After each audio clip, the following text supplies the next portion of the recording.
नमस्ते बच्चों, good morning. कल हम लोग का वीडियो फिनिश हुआ था जिसमें उद्देश्य और आवश्यकताओं को हमने कवर किया था। उद्देश्य के पॉइंट्स तो थे, वो भी बहुत इंपॉर्टेंट थे, जिससे ये हमें मालूम चलता था कि हमारे उद्देश्य क्या उद्देश्य थे जिनके कारण अपेक्षित अधिगम स्तर को मतलब लागू करना पड़ा या इसके बारे में सोचना पड़ा। राष्ट्रीय शिक्षा नीति 1986 में ये बात डाली गई थी क्रियान्वयन के लिए, जैसे मैंने आपको बताया था। उसके बाद हमने आवश्यकताओं के ऊपर चर्चा की। आवश्यकताओं में मैंने 3 पॉइंट्स की चर्चा की थी, जहां पर मैंने कहा था कि छात्रों के स्तर में अंतर था। दूसरा पॉइंट हमारा था कि छात्रों का गिरता हुआ स्तर, और तीसरा मेरा वहां पॉइंट था अपव्यय और अवरोधन का बारे में मैंने आपको समझाया था। तो कल थोड़ी क्लास डिस्टर्ब हो गई थी, तो अपव्यय एवं अवरोधन ये पॉइंट जो है थोड़ा ज्यादा इम्पोर्टेंट है। इसके बारे में आपका सेकेंड सेमेस्टर में इसके बारे में चैप्टर आएगा, अपव्यय एवं अवरोधन। अपव्यय क्या होता है, अवरोधन क्या होता है। देखिए, व्यय मतलब खर्चा, ठीक है, और अवरोध किसी के बीच में बाधा उत्पन्न करने वाला शब्द है, ठीक। तो व्यय अप यानी कि अप मतलब ऊपर, ज्यादा, व्यय खर्चा, ज्यादा खर्चा।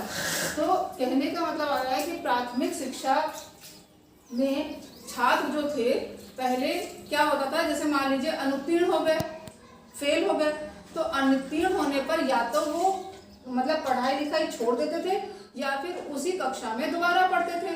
तो जब उसी कक्षा में दोबारा पढ़ते थे या फिर पढ़ाई छोड़ देते थे, दोनों कारणों के कारण क्या होता, जैसे मान लीजिए पढ़ाई छोड़ दी तो वो एक सीट उस छात्र की खाली हो गई, या यूं कहें कि वो उसी सीट पर दोबारा पढ़ रहा है।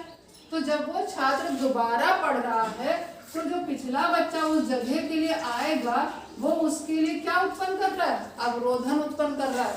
तो जैसे कि मान लीजिए जो सरकार होती हमारी एक छात्र पे एक बार खर्चा करती है, फिर उसी छात्र के लिए अगली कक्षा में खर्चा करेगी। लेकिन अगर वो बालक उसी क्लास में दोबारा पढ़ता है तो दोबारा पढ़ने पर उसके ऊपर दोबारा एक ही बालक पर खर्चा सेम क्लास में हो रहा है, जो वो खर्चा दूसरे बच्चे पर होना चाहिए था। तो इसी को कहते हैं अपव्यय एवं अवरोधन की समस्या, ठीक। अब हम आगे बढ़ते हैं। ये मैंने पिछला थोड़ा सा डिस्टर्ब हुआ था, उसके कारण मैंने रिकॉल कर दिया इसको, सॉरी। अब हम बात करें कि अपेक्षित अधिगम स्तर के क्षेत्रों की। क्षेत्र का मतलब होता है कि जैसे मतलब छात्र जो होते हैं वो विभिन्न या भिन्न कुशलताओं के होते हैं, ठीक। अब उनकी भिन्न कुशलताओं के बारे में जानकारी होना हमारी, कि हम जाने कैसे कि इन्हें कौन किस बात में कुशल है, किसका जो लर्निंग लेवल है वो किस क्षेत्र में अच्छा है। किसी का किसी क्षेत्र में अच्छा होता है, किसी का किसी क्षेत्र में अच्छा होता है, ठीक है। तो जैसे मैं एग्जांपल देती हूँ, जैसे हम बात कर रहे हैं क्षेत्र की, ठीक है। अपेक्षित अधिगम स्तर में छात्रों का जो अधिगम स्तर है या क्षेत्र है उसका हम अवलोकन, जैसे मतलब पूर्वावलोकन कैसे करेंगे कि कोई बच्चा किसी, जरूरी थोड़ा ना कि हर एक बच्चा मतलब हमने प्रश्न पूछा बच्चा जवाब दे दे, उसी को हम मानेंगे कि उसका जो एक्सपेक्टेड लर्निंग लेवल जो हम ले रहे हैं, न्यूनतम जो अधिगम स्तर ले रहे हैं वो सही है। ऐसा नहीं होता है। देखिए, हम यहाँ पर क्षेत्रों की बात अगर करें तो किन किन क्षेत्रों की बात करते हैं। देखिए, अध्ययन सबसे पहला क्षेत्र है। अध्ययन कहने का मतलब है कुछ छात्र होते हैं जो पढ़ने में अच्छे होते हैं, अध्ययन करने में, कि वो अपने आप सेल्फ स्टडी करते हैं, अपने आप पढ़ लेते हैं और उन चीजों को समझने की उनके अंदर काबिलियत होती है। एक बार आपने समझाया उसके बाद सेल्फ रीडिंग करा और समझ गए, ठीक। दूसरा होता है लेखन। कुछ बोलने में नहीं सही होते हैं लेकिन लेखन क्रिया में अच्छे होते हैं। वो वही उत्तर को बोल के नहीं बता पाते लेकिन वो लिख के बता पाते हैं। जैसे मान लीजिए लिखने के लिए कहा गया तो उन्होंने अपने शब्दों का प्रदर्शन जो किया वो बहुत अच्छे से किया, सुंदर ढंग से किया।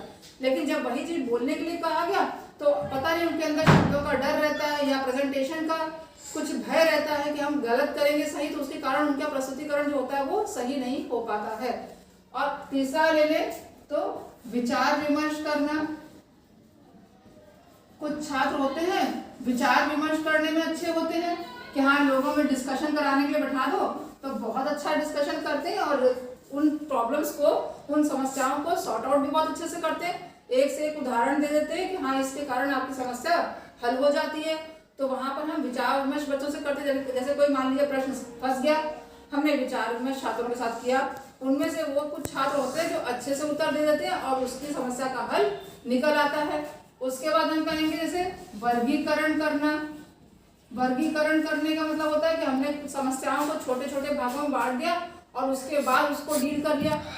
उसमें हमें मालूम चला कि फला फला छात्रों का लेवल जो है, जो स्तर है, अधिगम लेवल बहुत अच्छा, यहाँ पर वो बता पा रहे बातों को। उसके बाद में निरीक्षण करना।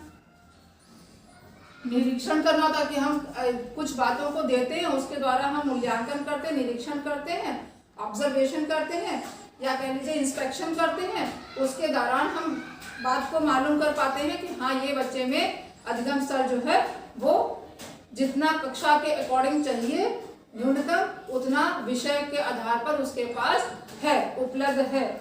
उसके बाद आता है अगला सामान्यीकरण।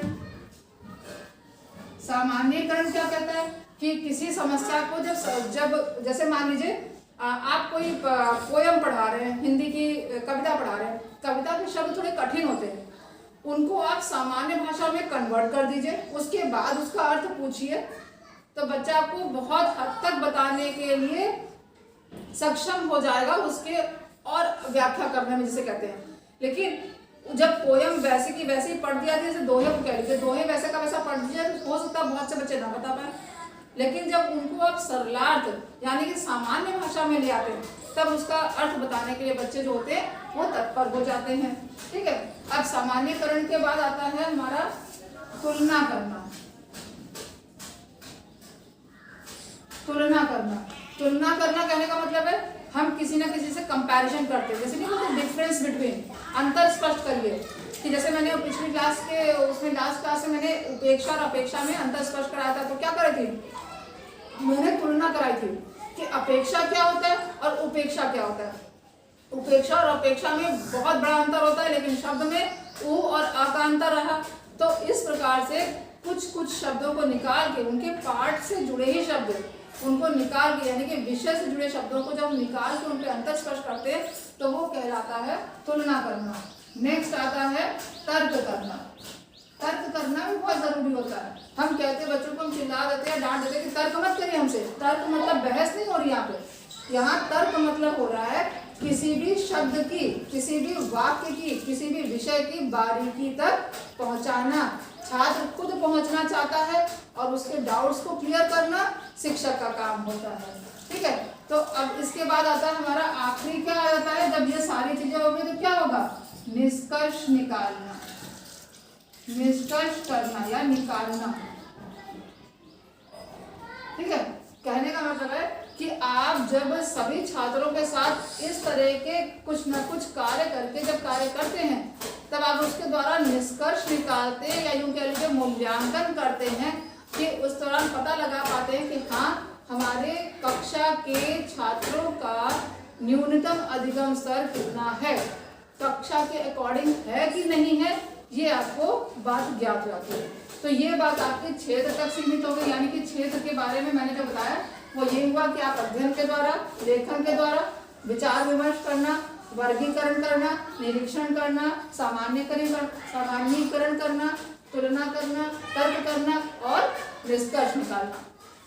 ये सारे क्षेत्र हो गए जिनके द्वारा हम छात्रों का अधिगम स्तर ज्ञात कर पाते हैं। ठीक। अब अगर हम बात करें कि अधिगम स्तर लागू करते समय कौन कौन सी बातें ध्यान योग्य होती हैं, कहने का मतलब है ध्यान देने योग्य कौन कौन सी बात होती है कि हम अधिगम स्तर, अपेक्षित अधिगम स्तर लागू करना चाहते हैं तो हमें कौन सी बातों का ध्यान देना चाहिए अपनी क्लास में। ऐसी थोड़ी ना कि जो मर्जी अपने स्टैंडर्ड का हमने पूछ के बैठ गए, नहीं, वहां पर हम कौन कौन सी बातें याद रखेंगे, छात्रों की आयु, ठीक, कि वो छात्र किस आयु का है, फिर कक्षा का स्तर, किस कक्षा को आप डील कर रहे हैं, ठीक, फिर वहां का भौगोलिक वातावरण, वहां का भौगोलिक वातावरण जहां पर आप जिस माहौल में आप पढ़ा रहे हैं वहां का वातावरण कैसा है, छात्र का मनोवैज्ञानिक स्तर कि वो छात्र की मानसिक स्थिति क्या कह रही है, उसको भी ज्ञात करना शिक्षक का कर्तव्य होता है। छात्रों के लिए निर्धारित एक निश्चित उद्देश्य होना चाहिए कि आप उस उद्देश्य पर कार्य कर रहे हैं, ठीक। और आखिरी पर हम आ जाए तो मूल्यांकन करना। जब हमने सारे कार्य किए उसके द्वारा हम मूल्यांकन कर लेते हैं और मूल्यांकन के द्वारा हम पता लगा लेते हैं कि किस तरह से बच्चों को हमें देखना है, ठीक। तो ये हमारा अपेक्षित अधिगम स्तर का क्षेत्र हो गया।